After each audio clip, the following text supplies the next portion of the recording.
konting interview lang po. Taga saan ho kayo? Taga dito ho. Obvious naman po.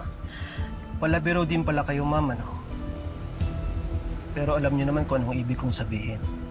Saan po kayo nakatira noon? Saan po kayo galing? Bakit nga ho? Siguro naman ho, may karapatan akong malaman kung para saan po to. Baka po mamaya kung saan niyo po dalhin yung impormasyon ko. Hinahanap ko pa rin po kasi yung killer ni Mrs. Joy Santos. Matagal na kasing nagtatago si Carolina Astor. Siguro familiar po kayo sa kasong ito dahil asawa niyo si Mr. Santos. Alam niyo po bang medyo...